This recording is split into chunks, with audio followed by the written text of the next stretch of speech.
সারা কুকের দিল্লি সফর বৈঠক নাকচ করল ভারত। বাংলাদেশের আসন্ন জাতীয় নির্বাচনকে সামনে রেখে ব্রিটিশ হাই কমিশনার সারা কুকের হঠাৎ দিল্লি সফর কূটনৈতিক অঙ্গনে নতুন করে আলোচনার জন্ম দিয়েছে।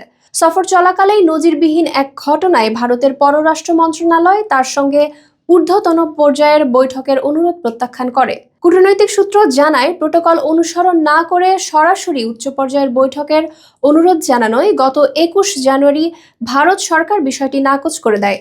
সারা কুক ১৯ জানুয়ারি ঢাকা থেকে দিল্লি পৌঁছান এবং ২২ জানুয়ারি তার ঢাকা ফেরার কথা রয়েছে। নর্থ ইস্ট নিউজের প্রতিবেদনে বলা হয়, দিল্লিতে অবস্থানকালে তিনি বিভিন্ন প্রভাবশালী ব্যক্তির সঙ্গে সাক্ষাৎ করে বাংলাদেশের আসন্ন নির্বাচন নিয়ে ভারতের আনুষ্ঠানিক অবস্থান বোঝার চেষ্টা করেন। তবে ভারতীয় পররাষ্ট্র মন্ত্রণালয়ের কোনো কর্মকর্তার সঙ্গে তার বৈঠক হয়নি। এর পরিবর্তে দিল্লিতে যুক্তরাজ্য হাইকমিশনে আয়োজিত এক আনুষ্ঠানিক বৈঠকে তিনি কয়েকজন সাবেক ভারতীয় কূটনীতিক, একজন শিক্ষাবিদ ও একজন সাংবাদিকের সঙ্গে মতবিনিময় করেন। সেখানে কুক বাংলাদেশের আইন শৃঙ্খলা পরিস্থিতিকে খুব ভালো বলে মন্তব্য করলে উপস্থিত সাবেক কূটনীতিকরা দ্বিমত পোষণ করেন এবং সংখ্যালঘু নির্যাতন ও সহিংসতার প্রমাণ তুলে ধরেন।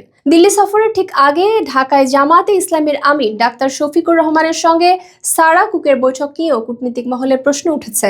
এর ফলে তার সফরের উদ্দেশ্য নিয়ে নানা জল্পনা তৈরি হয়েছে। বিশ্লেষকদের মতে ২০২৪ সালের আগস্টে শেখ হাসিনা সরকারের পতনের পর যুক্তরাষ্ট্র ও যুক্তরাজ্য বাংলাদেশের নির্বাচন ইস্যুতে স্পষ্ট অবস্থান না নেওয়ায় ভারতের কূটনৈতিক অস্বস্তি বাড়ছে।